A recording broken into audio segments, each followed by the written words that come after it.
Assalamu alaikum wa rahmatullahi wa barakatuh. Chers amis téléspectateurs de la capitale française Paris, je vous salue pour une nouvelle émission de notre jeunesse aujourd'hui en Europe. Aujourd'hui, nous allons traiter l'un des thèmes les plus percutants, à savoir le musulman et l'engagement. Le musulman et le sens de l'engagement. Le musulman et l'engagement dans toutes ses formes. Le musulman et l'engagement à tous les niveaux. Pour parler et traiter de tous ces thèmes ce soir, j'ai le plaisir d'avoir à mes côtés ma sœur Khadija, soyez la bienvenue, et mon frère Antoine, soyez le bienvenu sur votre chaîne Iqra qui vous apprécie.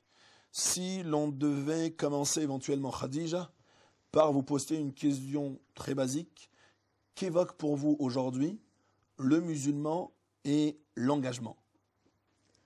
En fait, le musulman et l'engagement, c'est le lien que le musulman peut avoir dans cette vie avec Allah Azawajal, c'est-à-dire en quelque sorte son rôle dans cette vie et sur cette terre. Le fait que pour l'amour d'Allah Azawajal, ils prennent l'initiative de mener des actions pour le meilleur. Et voilà, en fait, c'est à la fois l'initiative et le fait de mener à bout, d'aller jusqu'au bout de cette initiative et de faire en sorte que les choses changent dans le meilleur sens pour la satisfaction d'Allah Azawajal. Subhanahu wa ta'ala. Éventuellement, Antoine, si vous pouviez, vous, de votre côté, nous citer éventuellement 2-3 exemples d'engagement concrets aujourd'hui de la part de musulmans, vous et autres personnes qui vous entourent. Pour moi, c'est l'action. L'action sous toutes ses formes, comme le disait Khadija. Donc ça commence autour de soi, ça commence envers soi déjà, être justement en action et être attentif, voilà, à être en conscience justement de qui nous sommes, qu'Allah Azawajal nous dit, voilà, regardez en vous aussi justement les signes, apprenez de vous-même, agissez sur vous pour pouvoir ensuite agir correctement sur les autres. Cette première phase, elle me semble indispensable. Et donc ensuite, elle se développe sous de formes multiples et variées, que ce soit l'action ou l'engagement auprès donc de sa famille, auprès de ses voisins, de cette manière que le Coran nous apprend justement d'agir de manière concentrique et petit à petit d'aller un peu plus loin pour toujours mieux faire, mieux agir en apprenant de nos erreurs. Si évidemment on va chercher directement à agir loin, on a plus de chances de faire des erreurs que si, auprès de notre famille, où on peut se faire plus facilement pardonner, on va avoir l'occasion d'apprendre et d'agir à nouveau. Voilà, de la meilleure des manières, Inch'Allah, ce qui nous est demandé également. Inch'Allah. Éventuellement, Khadija, nous vient à l'esprit éventuellement de pouvoir, pour illustrer un petit peu tout cela, peut-être un exemple que vous avez, vous et dans votre réseau, étant donné que cela fait déjà de nombreuses années que vous travaillez justement dans des projets, dans diverses formes. Éventuellement, si vous vient à l'esprit éventuellement 1 ou 2 projets concrets que vous avez pu mener vous individuellement ou collectivement avec un cercle d'amis. En fait, machallah, ce qui est vraiment très beau et très fort, c'est qu'au niveau de l'engagement, on est rarement tout seul. Donc même quand on commence tout seul, on se retrouve souvent, machallah, bien entouré et entouré de personnes qui tendent vers le même objectif. Donc, machallah, à ce niveau-là, en France et dans notre cercle, il y a énormément d'initiatives et de tout genre. Ça va, par exemple, d'une association qui a commencé par 2 personnes à distribuer des livres en Afrique et qui, au final, maintenant, est devenue une association qui a lancé un projet, le projet 99, qui a pour but la construction de 99 madrasas, 99 mosquées, 99 écoles, enfin, pardon, plutôt 99 projets autour de la construction d'écoles depuis donc ce n'est pas uniquement 99 projets, c'est 99 projets dans plusieurs disciplines, dans plusieurs formes. Disciplines. L'accès à l'eau, l'accès au savoir et l'accès à un lieu où on peut développer sa spiritualité. Et tout ça à l'international. Très bien. Dans quel pays, par exemple? Par exemple, en fait, majoritairement dans des pays à minorité musulmane. D'accord. Important. Voilà, donc pour pouvoir aider nos frères et sœurs qui sont dans des situations où malheureusement ils n'ont pas le soutien que peuvent avoir certains dans des pays musulmans, ou comme en France où on a certes on peut considérer qu'on n'a pas beaucoup de moyens, mais on a énormément plus de moyens que dans des pays comme le Togo ou le Bénin, où ils sont extrêmement minoritaires et ils n'ont pas de mosquée, ils n'ont pas de puits, ils n'ont pas de quoi pouvoir apprendre leur religion. Donc 99 puits dans un même pays ou différents pays? Dans différents pays, en fait. D'accord. Dans différents pays. Donc c'est vraiment à l'international et c'est vraiment plusieurs pays qui sont touchés, machallah. Machallah, très bien, très Donc bien. ça, c'est une initiative entre d'autres. Mais c'est vrai que ça peut être un type d'initiative. Et il y a d'autres initiatives, comme par exemple un groupe de sœurs qui se réunissent et qui décident de créer ensemble un divertissement islamique pédagogique. Ça veut dire? C'est-à-dire un spectacle autour de la vie du prophète sallallahu alayhi wa sallam, complètement halal, 100% pour les femmes, et qui permet tout simplement à ces femmes de connaître ce qu'elles n'ont pas l'occasion de savoir par rapport à leur religion, par rapport à la situation des femmes, tant à l'époque du prophète sallallahu alayhi wa sallam que ce qu'est la femme en islam. Et puis en fait... Excusez-moi, vous me dites spectacle, ça consiste en quoi exactement? Alors, c'est un spectacle qui vient de Syrie, qui consiste à la fois en des danses, en des sketchs qui utilisent l'humour pour faire passer des messages. D'accord, des scénettes en fait. Des sortes de scénettes, voilà. Des sortes de scénettes. Très bien, machallah, très bien. En revenant sur ce que disait Khadija, nous parlait de 99. Voilà. Déjà, pourquoi ce 99? Pourquoi 99, pas 100? Allez. Pour les 99 noms d'Allah. Subhanahu wa ta'ala. Vous avez des chiffres, sinon Antoine, à nous citer éventuellement, là, 99 puits, dans quel pays? Donc cette campagne, elle a commencé en Ramadan 2010, et on s'était donné un an pour justement finaliser ces 99 projets, donc qui étaient en fait pour 33 mosquées, 33 madrasas et 33 points d'eau. Très bien. Et donc ces projets ont été réalisés en une année, ont été financés. Une année, très bien. Ça a eu tellement de succès qu'en fait on a lancé financé par quoi? Quels sont les dons? Financé par des dons de particuliers. Voilà, des petits groupes parfois de personnes qui se regroupent. Généralement des musulmans ou non? Des musulmans en majorité, mais pas seulement. Et des non-musulmans. Et l'idée étant que sur chacun de ces projets, un nom d'Allah Azza wa Jal était apposé et permettait de compléter de cette manière-là l'éventail, on va dire, des noms d'Allah Azza wa Jal. C'est un projet qui a tellement bien marché qu'on a refait une campagne. Donc on a une deuxième campagne en cours justement cette année. D'accord. Et tout simplement pour expliquer, ça va être donc plus en détail, ce que ça signifie dans des pays à minorité musulmane, où par exemple un prêcheur qui part de la capitale, je prends la capitale du Togo, Lomé, avant notre arrivée, n'avait pas les moyens d'aller faire da'wah, d'aller plus loin transmettre le message, que d'aller à une journée de marche de la capitale. De construire une mosquée, un lieu où il peut se retrouver et puis se reposer et être hébergé à une journée de marche, c'est une journée de marche supplémentaire qu'il va justement pouvoir effectuer dans des régions où justement le message n'était pas encore transmis. Et donc ça, c'est il y a beaucoup d'illustrations. Ensuite, on aime bien communiquer, donc filmer nos actions et montrer. Et les images sont vraiment édifiantes. Voilà. D'accord. Et vous les avez filmés, vous les avez suivis ces différents projets? Oui. Vous êtes rendus sur les lieux? Alors en fait, l'idée c'est que justement en fait ces projets-là puissent être les plus effectifs possibles, et c'est-à-dire que l'argent puisse être utilisé de la meilleure des manières.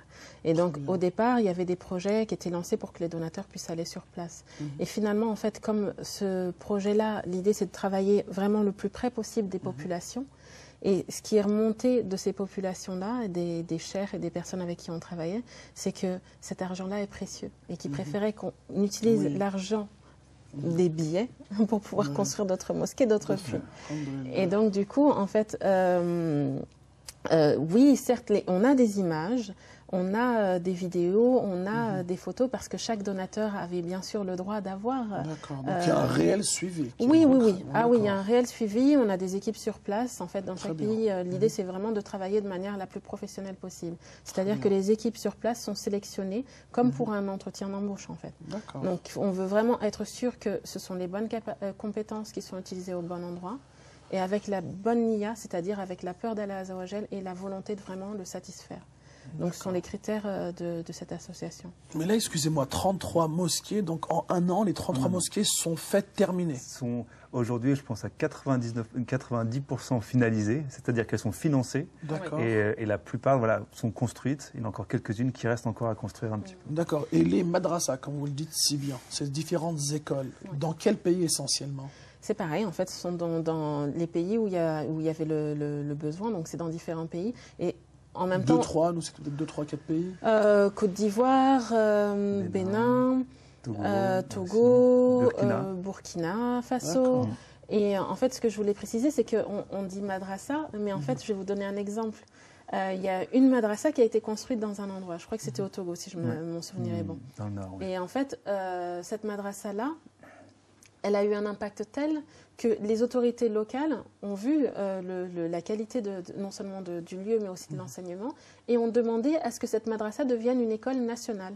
Et donc, c'est devenu non seulement une madrasa pour apprendre l'islam, mais également une école primaire, qui permet... Voilà. Alors, excusez-moi, pour bien saisir les choses, et afin que tout soit clair pour ceux qui nous suivent, vous financez les écoles, et une fois que l'école est construite, finie, vous prenez en charge aussi donc le suivi pédagogique qui est le salaire des enseignants?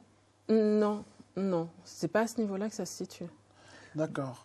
Non, une fois que justement la mosquée est construite, ou la madrasa, ce qu'il faut comprendre, c'est qu'il y a une implication des habitants. Voilà. Ça, c'est très important. Il faut apprendre à pêcher et non pas tout à donner fait. le Voilà, poisson. tout donner, Vraiment que ce soit leur projet et qu'ils le portent, parce que sinon après ça devient il n'y a plus de la dignité qu'il faut aux gens. Donc dans tous les cas, par exemple, lorsque c'est une mosquée qui est construite, on va s'assurer qu'il y a un terrain qui est disponible et qui est fourni par la communauté. Ça nous permet justement d'avoir dès le départ une implication des habitants. Dans des cas comme une construction de puits, par exemple, là aussi, on va faire en sorte, par exemple, qu'il y ait un comité de gestion qui soit formé, donc qui comprend les différentes strates de la société, de la communauté à laquelle on s'adresse, et on va parfois les faire payer un petit peu. D'accord, oui. Histoire que, voilà, justement, qu'ils sentent une bien... participation symbolique, on va dire. Symboliquement, d'accord. Voilà, pour qu'ils s'approprient, justement, ce projet.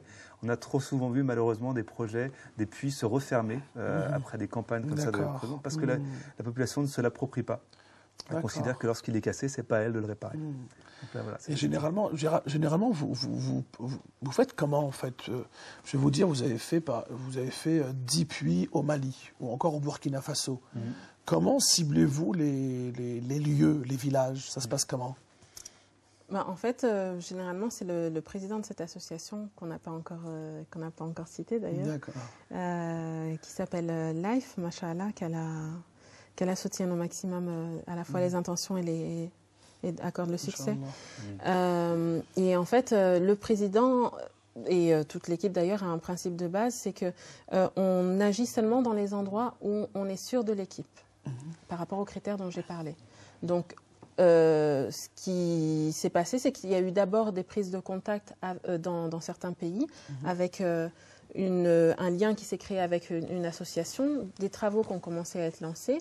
Et au fur et à mesure que les travaux prenaient de l'ampleur, il y a eu des sollicitations. Comme par exemple, cette association a été aussi sollicitée par des pays d'Amérique latine, où il y a énormément de personnes qui se convertissent à l'islam et qui ont les mêmes problématiques, pas de mosquée, pas d'accès à l'eau, pas de soutien, etc. etc. Et donc, en fait, le premier réflexe, lorsqu'on est sollicité de cette manière-là, c'est de s'assurer de la qualité et de l'équipe sur place. Si la qualité n'est pas au niveau, rien n'est fait. Et c'est pareil pour les membres bénévoles en fait, de l'association. La sélection se fait par CV, avec entretien, et on vérifie que les personnes ont vraiment des compétences. Donc c'est du bénévolat, on ne prend pas n'importe qui en disant c'est du bénévolat, on en prend autant que... Non, parce qu'on trouve ça vraiment extrêmement important que les personnes... Le bénévolat, c'est un vrai travail dans le sens où ça ne doit pas être pris à la légère. C'est pas « oh, j'ai envie de faire quelque chose et je le fais même si je n'ai pas les compétences ». Mais là, vous parlez quand même d'un bénévole qui va venir et aller s'investir, par exemple, pour le... Alors, ça prend combien de temps, par exemple, là, une madrasa, un puits, une mosquée? Ça prend des mois et des mois. Et cela veut dire qu'il va être bénévole pendant des mois et des mois, va s'investir seul, à ses frais. Et où est-ce qu'il est pris en charge par vous? Alors en fait, c'est toute une équipe qui travaille. D'accord. Donc on est toute une équipe avec une répartition des rôles et donc, alhamdoulilah, les personnes ne sont jamais seules et surtout, elles consacrent le temps qu'elles peuvent donner. Parce qu'il ne faut pas que ça devienne du fils-abilillah qui fait qu'on ne peut pas vivre. Ça doit être vraiment du fils-abilillah plaisir et avec le professionnalisme qui nous est demandé en islam, c'est-à-dire vraiment de mettre ses compétences là où elles sont les plus utiles. Est-ce qu'on rencontre des contraintes lorsqu'on fait ce type de projet? On rencontre toutes sortes de contraintes. Je pense que les premières, et là, c'est dès qu'on part dans cette idée d'engagement, je pense que les premières contraintes qu'il faut regarder pour moi, c'est nos contraintes internes, à nouveau. Le monde de l'humanitaire, il est vaste. Moi, je l'ai connu hors du cercle islamique, puis ensuite dans le cercle islamique. Donc, j'ai travaillé pour des associations non musulmanes et des associations musulmanes. Et on voit à peu près les mêmes problèmes apparaître d'un côté comme de l'autre. C'est beaucoup de sollicitations, peu de temps, jamais assez de temps. Et très vite, la charge de travail, tout simplement, la charge émotionnelle aussi. On ne travaille pas de la même manière lorsqu'on vend un produit quelconque, et puis lorsqu'on est engagé avec de l'humain, lorsqu'on a des souffrances en face, des demandes pressantes, parfois difficiles à gérer émotionnellement. Le danger, c'est de se faire submerger par cette émotion, submerger par les besoins, et de perdre de vue ce qui est pour moi, donc cette première contrainte interne et cette première nécessité, c'est que toutes ces actions, comme toutes celles finalement qui nous occupent ici sur cette terre, n'ont qu'un but, n'ont qu'une finalité, c'est l'adoration d'Allah Azza wa Jal. Si on perd de vue un moment ça, il y a un risque et il est grand, vraiment je souhaite le souligner, il est grand de se perdre aussi, de commencer au lieu d'adorer uniquement Allah Azza wa Jal, de commencer à diviniser entre guillemets sa cause ou la structure pour laquelle on travaille, de vouloir faire en sorte que ce soit ça qui devienne le plus important dans sa vie. Et là, je pense que là, il y a un vrai danger. Et donc évidemment, l'engagement, il s'inclut dans une dimension plus globale sont toutes les dimensions de l'être humain, que ce soit la famille, que ce soit sa santé, que ce soit évidemment ses ibadats, sa pratique cultuelle. Il y a un nombre de rayons comme ça qu'il faut maîtriser pour pouvoir, en tout équilibre, agir correctement sans soi-même se disperser et perdre ce contact qui est le seul qui compte au final et qui est le seul aux yeux de quel évidemment on souhaite agir et exister, celui dans la Zawaj. Très bien. Nous allons poursuivre alors maintenant pour parler de choses pratiques. En fait, que faire et que conseillez-vous à ceux qui nous suivent, de jeunes musulmans qui souhaitent monter des projets? Quelles sont les priorités, les choses réellement à prioriser et quelles sont les choses à éviter afin de ne pas lâcher en cours de route? Mais tout de suite, nous accordons une courte pause et nous revenons. Merci de rester avec nous. Chers amis téléspectateurs, merci d'être restés avec nous dans cette émission qui vous vient de Paris, où nous parlons de notre jeunesse musulmane aujourd'hui en Europe. Et nous évoquions Khadija avant cette pause. Je vous disais quelles sont les choses, les étapes à ne pas brûler. Comment faut-il avancer aujourd'hui pour réussir son projet? En fait, machallah, les enseignements de l'islam sont nous apprennent beaucoup par rapport à ça. En fait, généralement, tout commence par un cercle concentrique, c'est-à-dire d'abord par soi. Être confiant dans ses compétences, mais plutôt confiant en Allah Azza wa Jal en premier et dans les compétences qu'il a mis en nous. Et travailler au maximum notre relation avec lui et notre intention, notre niya. C'est vraiment le cœur de tout ça. Et en fait, les étapes, c'est tout simplement de commencer à travailler d'abord autour de nous. Et au fur et à mesure qu'on acquiert de l'expérience, parce que si on commence à travailler dans le cercle de personnes qui nous connaissent, de la famille, etc., on peut faire des erreurs, mais alhamdoulilah. On aura facilité en plus. Voilà, on sera facilité, et puis ça sera des erreurs qui auront peut-être un impact, mais un impact beaucoup moins important que si on va directement, je ne sais pas, en Afrique du Sud ou n'importe où, et que là, on fait des erreurs qui ont non seulement des conséquences pour nous, mais aussi pour les gens, et qui seront beaucoup plus graves. Donc l'idée, c'est d'abord de faire par étapes, commencer d'abord par se faire ces petites expériences autour de nous. Ça peut être tout simple, juste dans le voisinage, ou avec ses amis, ou avec sa famille, etc. Et au fur et à mesure, de pouvoir être capable d'utiliser cette expérience pour aller plus loin et pour grossir en termes de projet. Et je pense des éléments essentiels éventuellement pour bien réussir son projet. Des éléments essentiels pour bien réussir son projet, c'est avant tout, surtout, l'ania. D'accord. Pourquoi est-ce que je suis là? Pourquoi est-ce que je le fais? Se poser des bonnes questions. Se poser les bonnes questions et s'assurer qu'on a bien les compétences pour. On a tous des compétences, masha'Allah. Et justement, en fait, ces compétences-là ne nous ont pas été données pour rien. C'est pour qu'elles puissent être utilisées de la meilleure des manières. Donc, ne pas se sous-estimer. On a tous des capacités, on peut tous faire des choses extrêmement intéressantes. Mais ne pas se surestimer non plus et ne pas aller dans des voies qui ne sont pas pour nous. Parce qu'au final, en fait, ça aura des conséquences à la fois sur nous et sur notre motivation, mais aussi, on aura fait aussi des dégâts autour de nous, malheureusement. Donc l'idée, c'est que de faire une sorte de bilan, qu'est-ce que je suis capable de faire, qu'est-ce que je peux apporter, et puis d'y aller. D'y aller en ayant confiance en Allah Azawajal et en ayant confiance en son intention, mais en la renouvelant régulièrement. Très bien. Quelques mots éventuellement, Antoine, sur ce point-là? Oui, l'action, on en est tous capables. Chacun, justement, on nous a chacun doté de qualités spécifiques. Je pense que pour avoir navigué dans le monde de l'humanitaire, des personnes sont à leur place, d'autres pas.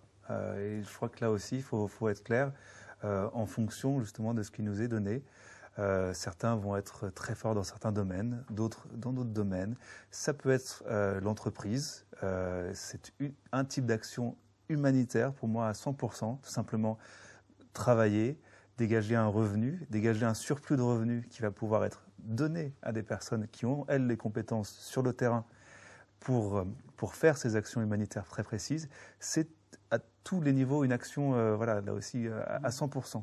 Donner de l'argent, c'est donner, justement, pouvoir apporter un peu plus loin, qu'on puisse nous tendre une main un peu plus loin sur le terrain à des personnes qui sont en demande. Donc je mets vraiment les deux sur le même, au même plan. Après, en termes d'action, moi, là aussi, j'insisterai toujours. Je me sens vraiment très privilégié d'avoir eu la chance et d'avoir la chance par instant de pouvoir agir dans la volonté et par la volonté d'Allah Azawajal dans le bien. Je remercie Allah Azawajal pour ce qu'il me donne justement comme occasion de le faire. C'est pas donné tout le temps, c'est pas forcément l'occasion tous les jours, mais là on sent bien lorsqu'on est justement dans cette bonne intention. Et il faut bien sûr s'assurer que derrière on a un ennemi qui va tout faire pour essayer de nous empêcher et de nous détourner. Et donc on est, je pense, mis à l'épreuve. Je pense peut-être plus que le musulman lambda entre guillemets, ou qui est peut-être moins engagé. Parce que Shaitan connaît aussi la valeur de cet engagement. C'est autant d'actions en moins pour lui, j'ai envie de dire, et il va tout faire. Donc se préserver, nous, à nouveau par des actions d'ibadat avant tout. Donc dans toute la gamme que l'islam nous permet. S'assurer qu'on fait aussi des actes surrogatoires. S'assurer, là aussi, d'être bien entouré, d'avoir une jama, d'avoir une communauté autour de soi. Auprès de laquelle on peut se ressourcer. Donc vraiment ne pas hésiter à multiplier, que ce soit des regroupements, des petits rappels. Je pense que au sein justement du travail associatif qu'on fait, on prend toujours ce temps de faire un dua pour commencer, de mettre toujours à nouveau renouveler notre intention, qui peut très vite partir, comme on l'évoquait, donc dans d'autres directions. Se rappeler, se remémorer, se préserver. C'est un monde, on le dit jamais assez, je pense que c'est un monde qui est dur dans lequel on vit aujourd'hui, où l'inaction menace, où justement tout est fait pour nous décourager. Et l'action, à nouveau, c'est juste de se dire, tout simplement de se rappeler cette parole, c'est que après la difficulté vient la facilité. Toujours. Et que se rappeler ça, c'est ce moteur qui va nous pousser à agir. À nouveau, voilà, comme disait Khadija, peu importe ensuite la direction, ça c'est se connaître soi qui va nous permettre de bien agir ensuite au bon endroit. Très bien. Khadija, justement, Antoine nous parlait de bonne action. Quelles sont aujourd'hui les actions qui ne sont pas faites ou faites mais mal faites malheureusement, et surtout les choses à éviter pour réussir son projet? Les choses à éviter pour réussir son projet, c'est de partir tête baissée en se disant que son idée, c'est la seule et c'est la bonne, et qu'il n'y a que soi qui peut la faire. En fait, généralement, ce qui arrive, c'est que déjà, si l'intention à la base n'est pas faite pour Allah Azza wa Jal, l'action est vouée à l'échec. L'action est vouée à l'échec, et surtout, en fait, ça n'aide pas au succès, en fait. Dans le sens où, par exemple, là, j'ai décidé que j'avais envie de m'investir dans un projet. Les règles pour pouvoir mieux le faire, enfin, selon moi, après Allah wa Alem, ce serait de se dire, OK, cette action que je veux faire, est-ce que c'est la seule qui existe? Est-ce qu'il n'y a pas déjà d'autres initiatives qui existent? Est-ce que je ne peux pas trouver une association qui existe déjà, qui travaille sur le sujet, chez qui je peux aller prendre un peu d'expérience, puisqu'ils sont là depuis plus longtemps que moi? Si je pense que... généralement, ils sont disponibles pour vous épauler, vous accompagner. Généralement, ces associations, elles ont toujours besoin de bénévoles. Donc, dans tous les cas, il y a toujours la porte qui est ouverte. Et après, c'est à soi de faire son bagage et de pouvoir prendre les informations dont on a besoin. Et puis, si on pense qu'on apporte une plus-value dans cette association, alhamdulillah. Si on pense qu'on peut apporter une plus-value en créant une autre association, alhamdulillah. Mais déjà, partir de là, en se disant, OK, cette association, je peux la compléter en créant quelque chose d'autre ailleurs. Mais surtout, en fait, là, c'est un cas de figure, mais ça peut être un autre cas de figure où il y a une association qui a été créée et puis une autre qui est créée sur le même thème. Plutôt que de travailler chacun de notre côté, sans même savoir que l'autre existe, pourquoi ne pas justement prendre cette occasion-là pour se dire, OK, vous avez des compétences, on a des compétences, est-ce qu'on ne peut pas créer un réseau? Tout à fait. Et c'est surtout cette dimension-là qui... On sera beaucoup plus efficace. Énormément plus efficace, parce qu'il y aura plus de cerveau, il y aura plus de bras, etc. Et surtout une expérience qui sera démultipliée par le nombre de personnes. Aussi, surtout des fois, d'avoir plusieurs angles de vue, ça quand même, ça amène, ça pousse à la réflexion, c'est bien. Oui, justement. Très bien. En vous écoutant, je me pose la question, dans tout ce que vous dites depuis tout à l'heure, c'est uniquement des choses sont faites, alors peut-être qu'elles peuvent être très bien faites, ou moyennement faites, ou peut-être aussi mal faites. Comment s'améliorer continuellement? S'améliorer, c'est ce qui nous est demandé. L'ihsan, l'excellence en toute chose, c'est ce qui nous est demandé en tant que musulmans. C'est difficile parce que je pense qu'à nouveau, là, en fonction de chacun, chacun va savoir et doit d'abord regarder en lui-même là où il a ses faiblesses, là où il a ses forces, savoir construire sur ses forces, savoir expérimenter et enrichir justement ces endroits de faiblesse pour trouver un équilibre en soi.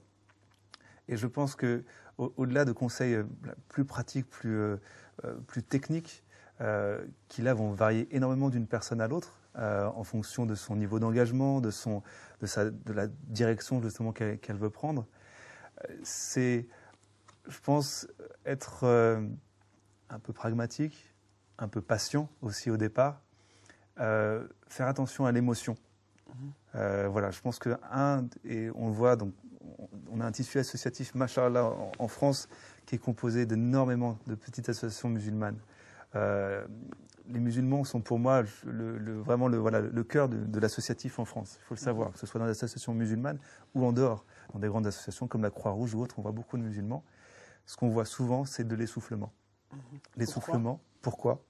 Parce que justement, je pense qu'à l'image de notre société, on est sollicité et on est parfois motivé par des belles images, des causes d'un seul coup qui émergent, des problèmes qui émergent. L'émotion prend le dessus. Mais l'émotion dans l'engagement, elle est dangereuse. L'émotion, au bout d'un moment, elle commence à diminuer. Et ce n'est pas un moteur sur le long terme, réellement, l'émotion. On peut devenir esclave de cette émotion, à nouveau, et devenir même accro à cette émotion. Lorsqu'elle n'est plus là, on n'a plus rien. Si on se trompe à nouveau, justement, de direction au départ, c'est ce qui risque d'arriver. Je pense que c'est ce qui arrive souvent. Au-delà de ça, évidemment, il y a d'autres dimensions. Un manque de professionnalisme, c'est normal. On est encore pas mal à être jeune, pas mal justement à faire beaucoup d'erreurs. Et je pense par contre qu'il nous faut évidemment approfondir, continuer dans cette voie. Pas attendre forcément à nouveau beaucoup des autres, des structures déjà existantes, aller vers elles, insister. Et ça, je tiens bien à le dire, c'est pas forcément toutes les structures n'ont pas la possibilité de répondre tout de suite aux bénévoles, de dire tout de suite. On ouvre la porte tout de suite en arrivant, dès le premier jour, sans rendez-vous, sans contact, sans rien. Donc c'est beaucoup de patience, beaucoup d'humilité. Dans un milieu qui peut en manquer. Et là aussi, c'est malheureux, mais c'est comme ça. Le monde de l'humanitaire, c'est un monde qui fait rêver. On y voit tout de suite, on imagine des voyages, on imagine... Il faut savoir que ça, c'est une toute petite portion de personnes qui partent sur le terrain. Ça n'a pas de sens de faire envoyer trop de personnes sur le terrain. Ça coûte très cher de faire envoyer des personnes sur le terrain. Donc non, c'est plein de petites mains, au départ, l'humanitaire. Donc, je sais que voilà, je vous cherchez peut-être... à avoir des... je ne pense pas qu'il y ait une méthodologie comme ça, un point A, un point B, c'est avant tout une attitude. Voilà, l'humilité vraiment dans toute chose. Et je pense qu'avec ces bases-là, et puis avec voilà, peut-être cet avertissement, attention à l'émotion dans l'engagement, déjà on part un peu armé pour... Très bien, ça amène justement à poser à Khadija la question suivante. L'échec généralement dans tous ces jeunes aujourd'hui, dans toute cette jeunesse musulmane aujourd'hui, en Europe et singulièrement en France, qui se voue justement à l'engagement, alors un engagement réel, qui se veut efficient, efficace, productif, mais on voit beaucoup d'échecs. Et donc cet échec généralement est dû à quoi ? Il y a plusieurs facteurs, je pense. Je ne suis pas sûre de tous les connaître, mais c'est vrai que la plupart du temps, en fait, c'est souvent... très souvent dans ces milieux, on retrouve souvent les mêmes personnes. Et puis, ce sont souvent des personnes qui sont aussi sur plein de secteurs en même temps. D'accord. Et du coup, en fait, il y a pas mal de fatigue, d'essoufflement, puisque ce sont des forces vives qui, au bout d'un moment... C'est l'humain avant tout. Voilà, c'est de l'humain avant tout. Mais je dirais qu'il y a à la fois ces cas de figure-là, mais il y a aussi des cas de figure où ce sont des personnes qui sont au cœur de l'association et qui portent tout. Et c'est pareil, c'est un peu le même principe. Donc du coup, au bout d'un moment, cette personne-là, elle finit par fatiguer. Et puis en plus, il y a un relâchement. Il peut y avoir un relâchement, ou alors tout simplement, si cette personne-là part, c'est l'association qui part. D'accord. Et il y a aussi très souvent le fait qu'on part avec une niyyah de départ. Et notre ami Shaitan fait son travail. Et sans s'en rendre compte, en fait, on se retrouve à ne plus être sur le chemin et on ne s'en est pas rendu compte. On a dévié. Et à partir du moment où on a dévié, on n'a plus la baraka d'Allah Azawajal. Et du coup, les choses ne sont plus portées de la même manière. Et du coup, ça mène également à l'échec. Mais il y a énormément de facettes. Il y a aussi justement ce que Antoine évoquait. Le fait que, pour l'instant, en fait, jusqu'à présent, et c'est un peu la même chose tant dans le milieu musulman que dans le milieu non musulman, c'est qu'au cœur des associations, que ce soit dans l'humanitaire ou dans l'associatif à la base, c'est souvent une émotion qui a été à la base de ça. Donc on a vu qu'il y avait une situation qui n'allait pas, on a voulu se mobiliser pour pouvoir aider, souvent sans les compétences. Et au fur et à mesure, on a continué comme ça, sauf qu'au bout d'un moment... Sans savoir où on va, en fait.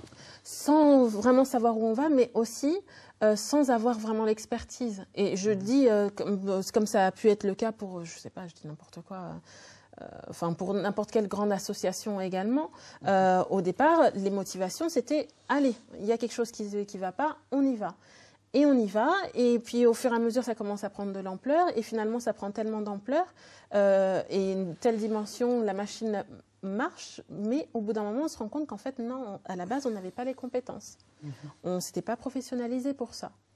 Et donc, finalement, on se retrouve dans une situation où on est en train de faire une action pour laquelle on n'a pas les compétences. Et on est tellement impliqué dedans que du coup, on a du mal à laisser un petit peu la chose, ou pouvoir même tout simplement prendre le temps de pouvoir se former.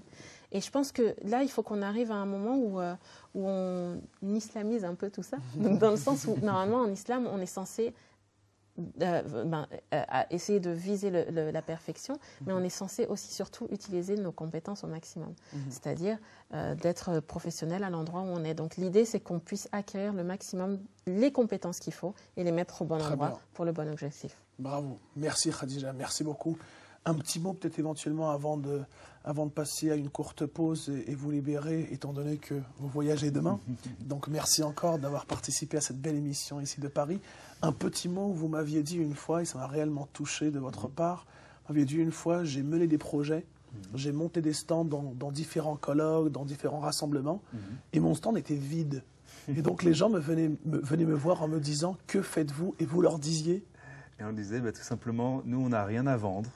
Voilà, on est juste un espace ouvert, des fauteuils, quelques gâteaux, un peu de thé, quelques livres et la possibilité de s'asseoir ensemble et tout simplement de parler de Dieu, de parler d'Allah Azza wa Jal, de parler de notre relation, parler de nos difficultés, d'échanger, que ce soit à deux ou en petits groupes, des petits rappels, des échanges entre sœurs, entre frères.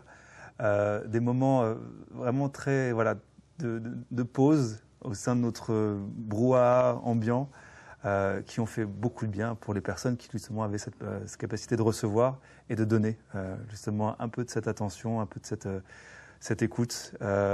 Beaucoup ont besoin d'écoute aujourd'hui à tous les niveaux. On en a tous besoin et on ne sait plus s'écouter.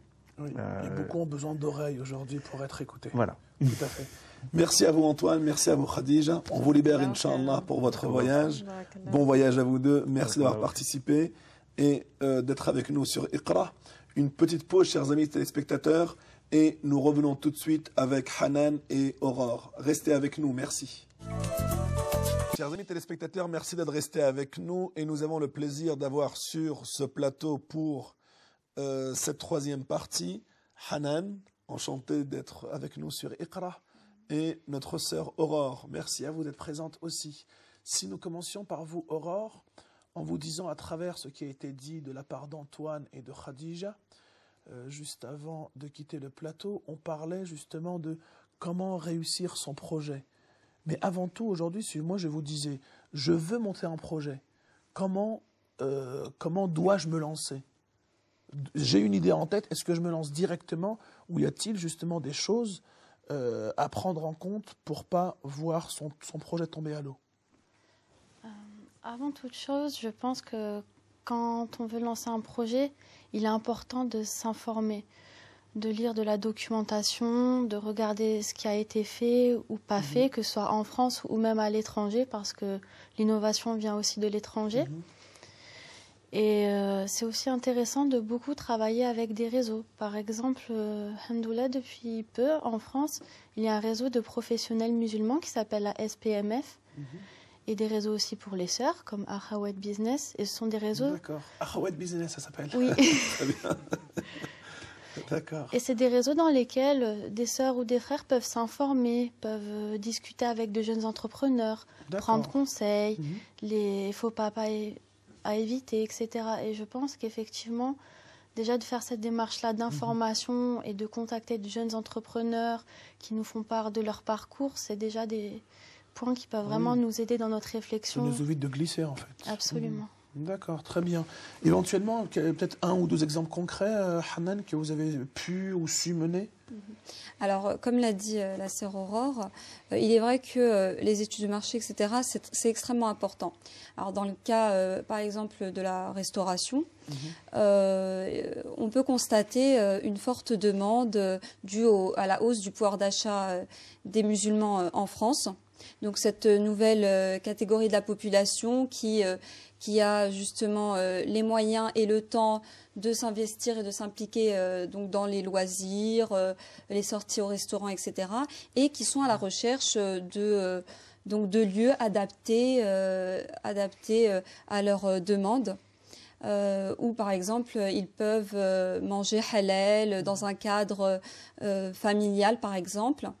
Et donc, pour en revenir à un exemple concret, on voit sur le net l'émergence de nombreux annuaires de restaurants halal qui sont chargés de répertorier justement ces restaurants halal en France.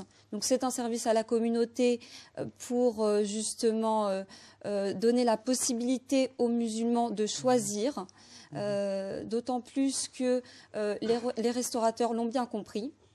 Ils ont très bien compris que les musulmans sont prêts à dépenser leur argent. Et donc, on voit qu'il y a de nombreux restaurants qui ouvrent partout en France. Essentiellement, c'est vrai, dans les grandes villes de France. On les connaît à peu près. Je ne sais pas si je vous posais la question peut-être à vous deux, étant donné que vous avez longuement travaillé sur cela. Vous avez monté des sites, des blogs, ainsi de suite. Il y a combien de restaurants halal, par exemple, à l'échelle nationale? Alors, concrètement, je ne vais pas vous donner de chiffres pour éviter de... Approximativement même, hein, c'est pas... Ou éventuellement ici sur Paris, région parisienne. On a des restaurants halal, il y en a, mais est-ce qu'il y en a énormément avec de la qualité? L'offre est extrêmement variée. Ça va du fast-food au restaurant gastronomique, en tout cas qui se dit de type gastronomique, en passant par la cuisine du monde, etc. Il faut savoir que les musulmans de France, c'est un melting pot total, et du coup ils sont ouverts à justement de nombreuses variétés. Ils sont ouverts sur la cuisine du monde. C'est dû aussi à l'éducation, au fait que la population est extrêmement cosmopolite, et donc voilà, il y a cette offre qui est extrêmement vaste. Extrêmement vaste, ça reste difficile pour certains. Parce que vous vous dites, tiens, demain, moi j'ai envie de sortir en famille pour aller manger sur Paris. Vous ouvrez un annuaire, vous trouvez 100 adresses. Comment trier, comment savoir là où puis-je, moi, à la fois, oui, manger halal, mais bien manger surtout? Alors justement, il y a des initiatives de musulmans qui prennent essor, qui prennent forme. Vous me demandez là, par exemple, un bon restaurant, etc. Vous hésitez, etc. Moi, personnellement, je suis beaucoup le blog Muslim Gourmet. Alors voilà, c'est typiquement le type de site qui se veut être un guide gastronomique où voilà, des jeunes musulmans qui vont dans les restaurants, essayent de sonder un petit peu, de regarder la qualité de prestations et de services donnés par ces restaurants. Ils sont notés, il y a des critiques qui sont faites, il y a quoi exactement? Alors oui, c'est des critiques qui bien sûr ont pour but de niveler le niveau de qualité des restaurateurs par le haut. Parce qu'aujourd'hui, certes, le musulman est prêt à consommer, mais il est de plus en plus responsable et regardant aussi sur la qualité de produits. Donc ça, c'est très important. Donc c'est vrai que voilà, il y a de plus en plus d'initiatives de ce type où le musulman, au jour d'aujourd'hui, en France, veut consommer, mais bien consommer responsable, consommer éthique. Donc voilà un petit peu. Bravo, très bien, très clair. Alors si je me retournais vers vous, Aurore, en vous disant, prenons un jeune musulman aujourd'hui français, souhaite travailler ou pour une entreprise privée ou publique, et se dit, mais éventuellement, j'aimerais bien aussi travailler pour mon propre compte. Quels conseils pourriez-vous leur donner pour réussir, si je puis dire, cet entrepreneuriat, pardon? Déjà, dans un premier temps, de ne pas se lancer à tête baissée, de bien connaître aussi ses points faibles et ses points forts. Par exemple, si c'est une personne qui est beaucoup plus dans l'opérationnel et peu dans l'administratif, je conseillerais à cette personne-là de faire appel au portage salarial, c'est-à-dire à des entreprises qui prennent en charge toutes les démarches administratives, toutes les déclarations, etc. Pour une personne qui... Ça fait peur, ça aussi, Aurore. Une personne qui ne connaît rien du tout au niveau de l'administration, la fiscalité, les démarches à suivre, on peut lâcher prise au bout de quelques jours. Absolument, c'est pour ça qu'il y a beaucoup de structures, notamment en région parisienne, qui accompagnent les jeunes entrepreneurs. Il y a beaucoup d'aides aussi par rapport aux entrepreneurs en demande d'emploi, des allègements sur les cotisations sociales, etc. Et il y a beaucoup d'associations qui accompagnent les gens dans leurs projets. Et il y a même des concours maintenant d'entrepreneurs comme Talent des Cités, ou qui encouragent que ce soit les musulmans et les non-musulmans, parce que l'année dernière, Ils sont disponibles, vraiment, un jeune là qui se dit, tiens, j'ai envie de les contacter, j'ai envie de travailler avec eux, elles qui sont vraiment très disponibles à vous recevoir, à vous épauler, vous accompagner un petit peu dans vos différentes démarches ou non? Ah oui, concrètement, j'ai un cas bien spécifique, une sœur que je connais bien qui habite à Montpellier, qui a sondé le marché, qui s'est aperçu qu'à Montpellier, il n'y avait aucun gâteau de bonbons halal et qu'il n'avait aucune pâtisserie concrètement qui designait des gâteaux de mariage avec des photos, etc. Elle a fait appel donc, à une association qui l'a aidé à monter son projet. Elle a bien réussi sa communication, notamment sur les réseaux sociaux. Important, communication, oui. Le projet fonctionne. La sœur participe à un concours qui s'appelle Talent des Cités et elle gagne devant le Sénat. Ah, d'accord, très bien, c'est parti très loin. Oui. Très bien, très bien. À féliciter justement ces initiatives. Et donc, je disais juste avant cela, Hanan, des fois, l'entrepreneuriat, je vais y arriver, des fois fait peur lorsqu'on ne connaît pas. Quelles est pour vous les pistes encore aujourd'hui à explorer, ou encore un jeune qui nous suit dirait très bien, je vais me lancer, éventuellement, comment procéder, comment faire pour réussir? Alors pour réussir, je pense qu'il faut vraiment bien s'entourer. On a parlé tout à l'heure du réseau, c'est vraiment primordial, dans le sens où on doit s'inspirer aussi de l'expérience de ceux qui ont réussi. Oui. Voilà, donc c'est extrêmement important. Mais pas forcément en faisant un copier-coller de ce qu'ils ont déjà fait. Non, absolument, mais en tirant des leçons en termes de gestion, de communication. Au jour d'aujourd'hui, la communication, c'est extrêmement important. Faire passer son message, peu importe le produit que l'on vend, étant donné que lorsque la cible est similaire, etc., c'est toujours très intéressant de voir un petit peu comment certains ont procédé, quel type de moyens de communication ils ont mis en place, comment ils ont développé tous ces outils, etc. Donc, d'où l'importance toujours de bien s'entourer et de ne pas rester seul, etc. Et également, je pense qu'il faut toujours tester avant de s'investir de manière pleine et entière. Je pense qu'il faut toujours procéder par étapes et progressivement. Ne pas vouloir tout de suite. Je pense que tout se fait petit à petit. Les parts de marché, peu importe les secteurs, je pense qu'on peut faire quelque chose selon le positionnement. Il faut avoir un bon positionnement, certes, mais il faut bien l'étudier. La préparation en amont est extrêmement importante. Et vous disiez justement, Aurore nous parlait de se documenter avant de se lancer. Vous nous parlez de savoir communiquer, et donc ma question est comment bien communiquer aujourd'hui? Comment bien communiquer? Déjà, il ne faut pas communiquer trop tôt. Moi, j'ai vu un exemple concret d'une entreprise de notre communauté qui avait un site d'e-commerce qui vendait des produits alimentaires, qui a lancé sa communication avant le lancement du site, qui a payé des espaces publicitaires. Ça n'a aucun sens. Déjà, ça, c'est un vrai pas. Il ne faut pas commencer à lancer un réseau social, acheter de l'espace publicitaire en presse si le produit n'est pas en ligne. Ça n'a aucun sens. Et je pense que dans la communauté, on manque encore... certaines personnes manquent encore de compétences parce qu'en fait, il y a une priorisation des choses. On travaille sur le projet et ensuite, quand le projet est pris, on communique sur le projet.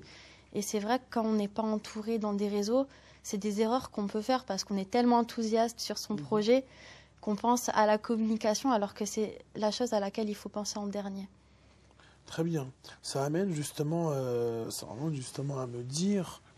Aujourd'hui, une personne se documente, veut communiquer, donc éventuellement se dit « je prépare tout ce qu'il faut pour bien communiquer ». Maintenant, comment explorer les pistes qui ne sont pas actuellement...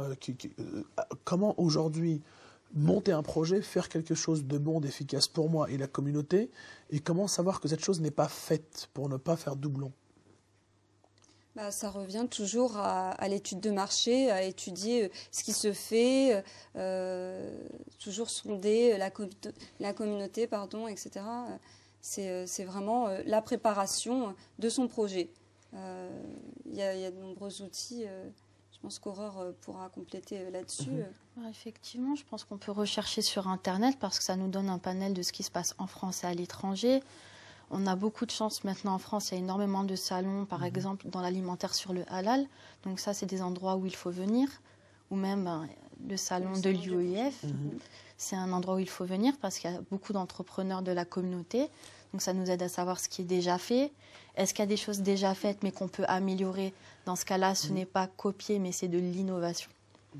Je pense qu'il faut vraiment, pour compléter le propos, rester en éveil, toujours rester attentif aux besoins, de manière générale, être là où il faut, vraiment suivre les actualités. Comme le disait Aurore, voilà, il y a des salons qui sont faits, il y a des nouveaux produits qui émergent. Il faut se tenir informé toujours de ce qui se fait, je pense. Et là vous deux, à vrai dire, sondeuses, entre guillemets, aujourd'hui de la société, qu'est-ce que vous voyez aujourd'hui de bon, de concret qu'il faudrait faire au bénéfice de la communauté et au bénéfice de la société? Qu'est-ce qui n'est pas fait aujourd'hui qu'il faudrait réellement faire? Alors, des idées, je pense qu'il y en a des tas. Maintenant, je pense que c'est... Vraiment les priorités, hein, vraiment les priorités aujourd'hui à faire. Des priorités en termes de projet? Oui, en termes de projet, Alors, oui. Concrètement, je pense que ça reste quand même de l'ordre personnel. Je pense que chacun doit essayer d'évaluer ses possibilités, ses compétences, etc. et essayer de voir ce en quoi il peut être utile et en quoi il peut avoir une valeur ajoutée par rapport à d'autres. Maintenant, je pense que ce qui est important en tant que musulman au jour d'aujourd'hui, c'est de ne pas réfléchir aussi uniquement en termes business, en fait. Il faut aussi avoir un positionnement responsable. Et ce qu'on peut constater, c'est que c'est de plus en plus le cas. Que ce soit dans la restauration pour rester dans le secteur ou ailleurs. Voilà, il y a des chefs d'entreprise qui se positionnent vraiment dans l'éthique, dans le bio. Le bio halal, c'est en essor. C'est aussi un secteur où on voit que le musulman, voilà, il a mis... Depuis quand ça, le bio halal? Moi, c'est nouveau pour moi, je ne connais pas trop. Alors, le bio halal, il y a eu plusieurs initiatives. Donc, par exemple, une des initiatives qui, à mon sens, est une réussite, c'est Halal Shop. Donc, il me semble que c'est situé... Généralement, ça fait peur. Alors déjà, on se dit halal, ça coûte un peu plus cher que les produits normaux. En plus, si c'est bio, c'est forcément cher, et voire très cher. Après, c'est plus cher, mais je pense qu'à un moment donné, on est des musulmans et on est responsables. Et sûrement, par exemple, c'est bien beau d'acheter des poulets à 10 € les 3 poulets, mais... Dans l'islam, normalement, ce ne serait pas autorisé. Des poulets élevés en batterie qui sont serrés, qui ne voient même pas la lumière du jour. Je pense qu'en tant que musulman, on a quand même un devoir d'acheter des aliments et de s'assurer que les animaux soient bien traités. Parce que dans l'islam, on est les gardiens de la nature et des animaux et on se doit de les protéger. Tout à fait d'accord. Hanan, ça emmène justement à dire aujourd'hui, beaucoup d'initiatives sont faites, beaucoup de choses sont faites. Aujourd'hui, votre avis, vous qui êtes quand même spécialiste du marketing, est-il bon aujourd'hui de s'associer à d'autres personnes pour monter des projets en commun ou est-il préférable de travailler, de monter des projets en solo? Demain, vous avez un projet, vous préférez travailler éventuellement avec un réseau ou travailler seul? Alors, moi, personnellement, je préférerais travailler vraiment avec un réseau, etc. Je pense que s'allier, c'est aussi voilà, une alliance de compétences, une complémentarité, etc. Je pense que ça peut être une bonne chose. Ensuite, dans l'association, il faut faire très attention parce que justement, voilà, ça peut être aussi compliqué. On apprend à découvrir aussi de nouveaux secteurs, de nouvelles compétences, etc. Ça peut être aussi très difficile à gérer parce que voilà, on ne sait jamais qui on a en face de nous. Mais pour ma part, je pense que c'est une bonne idée. Que voilà, ça peut amener à de grands projets et de belles choses. Donc moi, j'encourage plus les individus autour de moi à s'associer, à monter des projets, à ne pas hésiter, à ne pas avoir peur. On a tous des compétences. Il faut essayer d'en tirer profit et d'en faire bénéficier la communauté. Parce qu'au jour d'aujourd'hui, certes, on peut monter des projets, gagner beaucoup d'argent, mais ensuite, derrière, il faut aussi qu'on en tire aussi des bénéfices pour la communauté, qu'on soit là. Voilà, moi je pense que l'entrepreneur, le musulman, etc., il doit vraiment être responsable et agir autant pour lui que pour ses frères et sœurs qui ont besoin tout autant de lui, parce qu'au jour d'aujourd'hui, bah, voilà, il se trouve qu'il y a des besoins réels, quoi. Très bien, merci beaucoup Hanan. Un petit mot de conclusion, Aurore? Pour revenir à ce que disait Hanan, je pense que c'est intéressant de s'associer, mais il faut vraiment veiller à s'associer avec une personne qui a des compétences différentes.